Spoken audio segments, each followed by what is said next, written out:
des partis financement des partis politiques statut de l'opposition bokk na ci point yi ñu war a waxtaanee xam naa ne Pape Mokhtar qu'est-ce que je dis Pape Mokhtar maa ngi koy nuyu Abdoulaye Pape Sarr ak Pape Moussa dinañ ci leeral léegi mais Ayoba dafa am loo xam ne dama ko gis ci 10 points am ku ci attiré sama attention tey mooy dañu wax ne inscription automatique bu ñu ko mënee wax noonu sur les listes électorales maanaam képp koo xam ne da nga am âge voté soo demee di wuti carte d'identité nga ñu def la ci liste électorale am ku ne ma woo mu ne ma nañ ci def attention lu baax la mais xëy na ñoragul ma ne ko lu tax mu ne ma parce que Sénégal dafa bari depuis 2007 en tout cas ces dernières années beaucoup d'étrangers qui se sont inscrits am ay carte d'identité au Sénégal mu ne suñu deful ndànk il peut nous arriver la même chose que li ñuy tudd dans un pays de la sous-région bi nga xam ne moo nekk actualité actuellement c'est-à-dire que des gens yoo xam ne ñi ngi ci am nañ carte d'identité Sénégal xëy na voté intéressé wu leen woon boo leen mayee ñu inscrire du systématiquement sur les listes électorales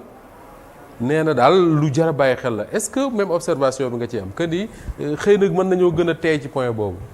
waaw mën nañ ci c'est vrai que mën nañ koo xool mën nañ ci waxtaanaat. mais quand même inscription bi nga xamante ni tey jii sénégalais yi moom la ñu war a def ci liste électorale yi. war nañ ko gën a encourager.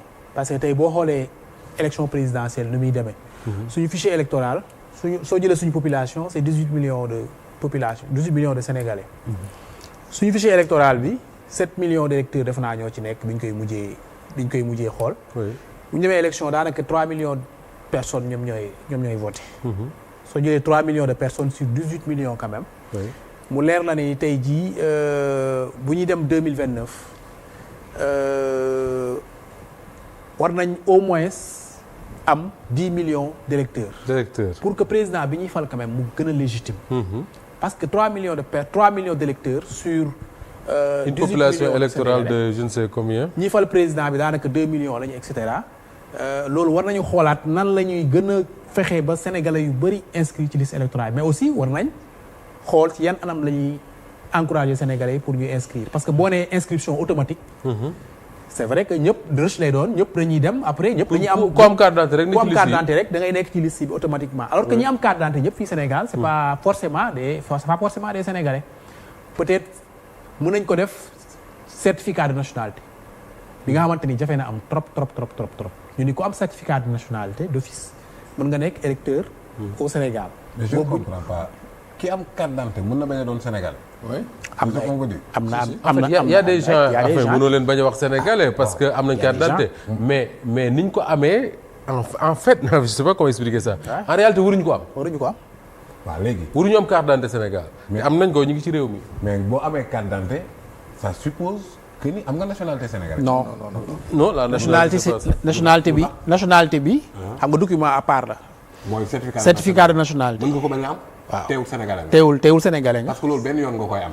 waaw sur demande. waaw sur demande. ñàkk ko defu la nga bañ a doon sénégalais. carte d'identité moom national d'identité sénégalais rek ko sénégalais rek ko mën a. mais justement sénégalais donc ko war a am. maintenant pour prouver ta nationalité nañ lay laaj. voilà certificat mën nga dund parce que la carte nationale d'identité ne suffit pas pour prouver ta nationalité. mën nga dund yëpp doo ba sa am certificat de nationalité. loolu mooy kii bi mais terewulaa doon sénégalais. voilà oui et loolu mooy pièce nationale d'identité bi. oui donc kon la question Pape Moussa c'est pas de dire que ni am na ñu mën a inscrire ci liste yi te duñ Sénégal mais c'est de dire nañu fexe ba ñi nekkul sénégalais war a bañ a am carte d'identité. loolu mooy problème. mieux encore loolu la ñu war a def mieux encore. oui mooy que nañu fexe ba ñii warul am extrait de naissance Sénégal parce que c'est là où se trouve le problème. état civil bi c'est l'état civil qu'il faut sécuriser d'abord. c'est ça mooy problème bi. waaw problème ça bi il faut loolu le faire. mais bu la état civil bi rawee rek non nit ki mënulutoo ko dara sénégalais la. mënuloo ko dara pose là-bas. mais Tidiane Thiam renoncé na France ñu ne ko bokkoo fii léegi apatride la amatul fu mu ne. loolu mun wax na lu am solo nag lu ma d'accord ak moom nee na comme nanguwuñ moom mu bokk ci élection yi nañ delloo Coupe d'Afrique. waaw. parce que ñi ko gagné moo ak ñoo yam. ñoo yam. ils sont dans le cas te buñ ko delloo Sénégal mën na koo jël parce que ñoo éliminé woon quart de finale. en tout cas faudra tout faire pour que fichier électoral bi. oui nombre d'électeurs bi ciy nekk en 2029 bu ñuy dem élection mu conséquent. man d'accord naa ci loolu de ñu fexe ba sénégalais bu am âge voté nga nekk ci liste électorale maintenant bu ñu demee jour élection yi bu la neex nga toog sa kër ne voté jiw ma mais au moins soo amee envie voté nga dem voté ji mais malheureusement je crois que loolu Sénégal depuis 2007 ñu ngi koy wax on ne s'est jamais assis autour d'une table pour affronter cette question-là parce que dañ ne en 2007 il y a beaucoup de gens qui ont voté dans ce pays et qui ne devaient pas voter. boobu ba léegi nag ñu ngi koy wax naan am nañu fi am ay carte d'identité lii carte d'identité là mais il appartient aux autorités de dire que ni mbir mi nii ak nii la war a demee. parce que comme tu dis Pape Moussa dès que état civil bi accepté na yaa ngi ci nga am carte d'identité am ko extrait de naissance pare fa am carte d'identité kenn mën la tee voté ci réew mi. voilà donc Pape ñu jeexal émission bi lay waxtaanee avant ba ay ñuy tëj ak ay dafe beneen point wala boog ñaar yeneen mooy Abdoulaye rationalisation des partis et financement. je crois que ki bind point yooyu il est intelligent xaw ma kan moo ko bind parce que parti yi mënoo leen a financer tant que rationaliser wu leen. c'est ñaata la ñuy wax 300 partis pratiquement. ëpp na ko parce que ba ñuy wax 300 ba léegi Pape merci yàgg na alors la question mooy comment rationaliser les partis politiques dans ce pays. est-ce que da ngay wax ne ku amul je sais pas permanence ñu tëj la ku déposé wul sa bilan ñu arrêté la wala que comment est-ce qu'on peut. D'abord, il y a plus de 300 partis et il y a des dizaines qui attendent de recevoir le récépissé. waaw loolu moo ci nekk. donc pour dire que fu mu toll nii parti yi moom. c'est vrai que dañu ne liberté d'association mais quand même la naissance des partis politiques devrait être encadrée. De ce point de vue lui bi ci jiitu mooy la loi de 81 modifiée en 89.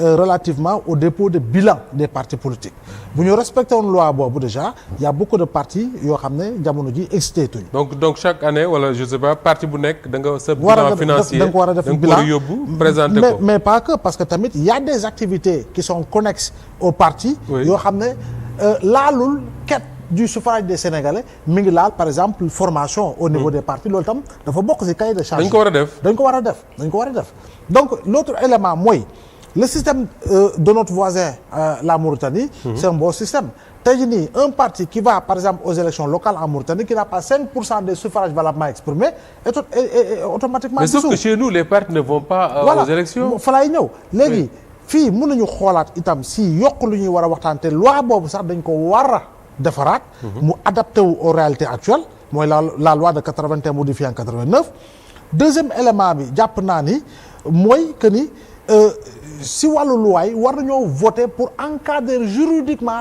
la naissance des coalitions parce que coalition yi tamit voilà dañ ko def noonu rek mais il faut quand même ñu encadrer ko du point de vue de la loi beneen bi ma jàpp ko moo di parti politique yi tey jii nii booy xool ñu ne existé nañu ku nekk am na nangam war nañu instaurer système boo xam ne dafay imposer parti la tenue de congrès périodiquement parce que l'absence de démocratie dans les partis moo jur ay partis mberngem yoo xam ne du fi jeex donc loolu war nañ ko imposer war nañ ko dugal mu nekk dans l'arsenal juridique ba pare itamit reconnaissance des courants yi tamit defe naa ni loolu tam war nañ ko waxtaanee pour effectivement gérer en interne les frustrations des courants dans les partis des partis dañ ko war a reconnaître parce que tey nii PS dafa fa courant voilà tey nii bon quand tu dis que celui-là il est de la rocardie ou il est de nangam on sait que c'est toujours le parti socialiste tu vois c'est toujours la social-démocratie beneen élément pour jeexal ko référendum bi wax na ko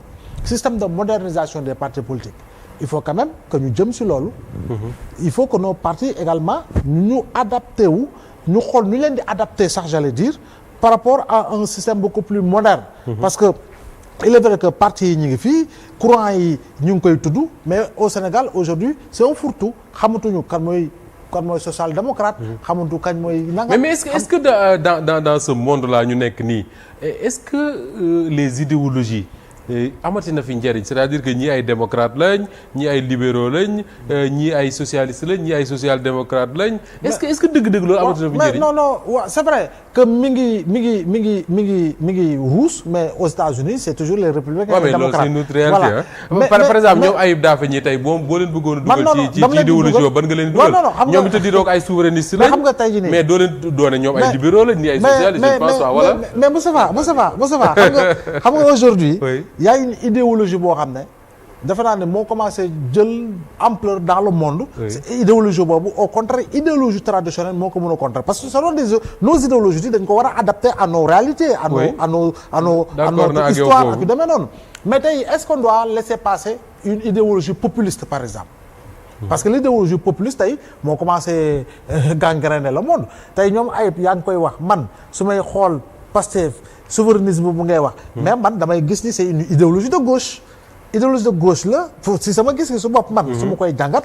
parce que dama naan su ma xoolee tout le débat autour véritablement de la gauche depuis lors.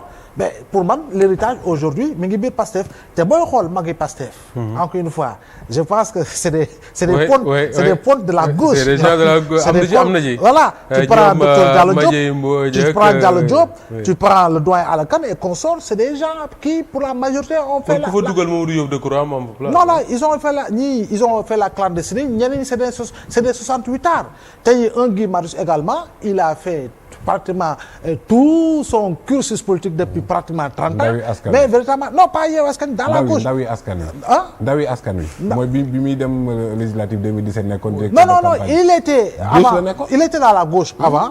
il a fusionné ak Pastef. non il était de la gauche un militant. il a fait le RTAS. ensuite après avec Momar Samb à la suite de la scission du RTAS. il a fondé le ferñeent MPTS avec les feux de Roland Diagne et c'est le ferñeent MPTS qui a fusionné avec le PASTEF. L'histoire pour qui s'est voilà avec yoonu askan wi. voilà yoonu askan wi après il a intégré après mu dem yoonu askan wi après ferñeent MPTS mu fusionné ak yoonu askan wi c'est voilà après ñu dem foofu. donc juste pour dire que c'est-à-dire que on dira oui certains sont nostalgiques et tout mais Moustapha tu sais les regroupements idéologiques xam nga mu baax parce que au moins bu ñu liggéeyee ba jubboo si li nga xam mooy naka la ñuy tabaxaatee partis politiques yi au Sénégal ak naka la ñu leen di financer au moins ceux-là qui partagent les mêmes sensibilités en termes d'idéologie peuvent se regrouper peuvent se retrouver. Donc je pense qu'aujourd'hui quand tu parles de la famille social-démocrate ben c'est le parti socialiste c'est l'AFP c'est etc. La gauche dans son ensemble LD da nga siy boole moo xam debout bi moo xam couché bi da nga siy jël PIT da nga siy dugal nangam et cetera. AJ/PADS voilà AJ/PADS tout ça voilà centriste yaa ngi fii tu vois un peu libéraux yaa ngi fii libéraux yi c'est la famille de Wade quoi qu'on puisse dire léegi nga jël xoolal tey jii nii c'est combien de partis d'obédience libérale nous avons depuis la perte du pouvoir de Abdoulaye Wade xoolal parti social li mu jur ci parti non du ay parti kay après 2000 xoolal PDS mu jur donc je pense qu'il faut quand même que l'on ait le courage d'aller dans le sens d'une réorganisation profonde justement du système politique sénégalais. Pape Sané nan lañ mën a financer les partis politiques dans ce pays rapidement. man jàpp naa ni que la loi bi nga xam ne moom la ñu prévoir woon réglé na woon le problème c'est-à-dire que mooy parti bu dem élection noonu lañ ko jàppee woon d'ailleurs parti bu dem élection en fonction de pourcentage bi ngay am foofu la sa financement di foofu la ñuy calibrer sa financement. donc parti bu déwul élection doo am financement. Donc je crois que loolu principe boobu bu ñu ko jàppoon tey jii ak li Abdoulaye wax mooy état financier yenn yi nga xam ne noonu nañ teg ci ndoddu parti yi on aurait pu régler ce problème là muy benn ñaar fexe ba nga xam ne parti yi dañuy attractif parce que tamit l'épisode de Pastef a montré que quelque part un parti mun na autofinancer wu ci en fonction de l'offre bi muy joxe. Voilà je crois que bu ñu jëlee néew ma ñu copier le modèle mais ñu jël ko def ko un modèle de référence on peut pas imposer ça bien sûr aux autres partis mais mu nekk un modèle de référence ça va permettre quelque part état bi mën a subvenir aux besoins des partis yi nga xam ne légalement constitués. Et encore foofu Moussa Fa foofu nag dañuy war a wax assainir nag parce que foofu. assainir parti foofu moom on doit assainir parce que il y a combien de partis politiques yi nga xam ne amuñu yaa ko doon wax keroog. benn réunion bu amoon ministère de l'intérieur. Le motard a fait le tour de Dakar pendant 5 jours. kenn xamul seen i permanence mënul xamul permanence xamul dara. du ko xam de. waaw donc je crois que foofu moom war nañ ko gën a defaraat jongal ko ba nga xam ne. daañu am un nombre restreint ba pare nag Moussa Ba am obligation mooy maanaam boo demee ba créer parti mooy nee nañu c'est pour concourir au suffrage des Sénégalais. nga dem concourir. waaw nga dem concourir mais am na parti yi nga xam ne depuis bu ñu créé ba tey jii. musuñu dem élection donc yooyu parti yooyu et consort je crois que ñoom honorable tey jii am nañu obligation fexe ba nga xam ne ce genre de parti butiku mbagg wala cabine téléphonique. ñu mën a disparaître. il faut respecter les petits partis nga xam ne am nañu courage dem natt seen parti waaw dem élection. il faut les respecter. Alors avant ñuy tëj ak Ayib Daffé Pape Moussa très rapidement s'il te plaît financer parti souvent boo ko waxee Sénégal dañ naan lan moo war a tax ñu fi financer ay parti pourquoi mais financer parti dafa am njëriñ. Pourquoi parce que ñu bari dañu wax ne boo financé wul les acteurs politiques mën a contrôler fan la ñuy jëlee xaalis ak fan lañ koy def comme ni ça se fait dans les pays développés lim nar a jur mooy n'importe qui peut financer n'importe qui mu jël le pouvoir indi la jéyee ju bari. am na ñoo xam ne des lobbies mën nañ leen financer d'autres des pays étrangers mën na leen financer et tout. dialogue bi am na solo. d'autant plus bon dialogue yëpp am solo sax seulement Macky Sall dafa bëggoon di fobeere ci taw. da ngay bàyyi ba mu dal nga mën a assainir kii Macky question de financement bi man d'accorduma une association privée état bi di ko financer. même bu dee parti. même bu dee parti. d'accord parce que lobby yooyu noonu ngay wax dañuy jël financement état ba pare dem wuyu ju ko dem jëli ju ko léegi li ñu war a def mooy. appliquer la loi purement et simplement. nañ am obligation di def seeni état financier chaque année. état bi xam fu ñuy jëlee xaalis. fu ñuy jëlee xaalis traçabilité ak lépp. parce que parti politique yi moom wax dëgg yàlla Moustapha. man li ma gëm mooy lépp la ñu waroon dissoudre. dissoudre yëpp. lépp table commencé à zéro. bon d'ailleurs je suis pas d'accord ak Ablaye ci l'ère de ces idéologies là c'est fini amatul même la gauche. mais le mur de Berlin est tombé il y a plus d'URSS il faut qu'il fasse benn sursaut idéologique. mur bi de léegi quelques mètres ci des. amatul dara ay mi ngi nii avec un parti dissous sans récépissé il gagne au premier tour. oui kon parti bi lu mu doon jëriñ. alors léegi bon après discours de la Baule conférence nationale la tuddoon de à l'époque. les conférences nationales. Abdou Diouf ne ku jàkka jaa ngi noonu ku mën a noddal. mais pour man toutes ces idéologies occidentales la ñu war a tëj. pratique yooyu noonu yëpp la ñu war a tëj. dellu ñun ci suñu propre réalité xam lan la. loolu Abdoulaye Mbow non pas ay socialistes ak yooyu. non c'est kii yooyu neen nañ ko kii ak suñu ay réalité. même Mao quand il a importé le communisme là. dafa jékki-jékki xam ne affaire yi doxul mu daal c'est la grande révolution culturelle. pour ñu dëppale mbir mi ak li nga xamante ne moom mooy lu ñu doon même suñu modèle démocratique dañ ko war a xoolaat Moustapha. d'accord le modèle démocratique lui-même. ah oui. Ayib Daffé d'accord nga ci ñu rationaliser parti maanaam.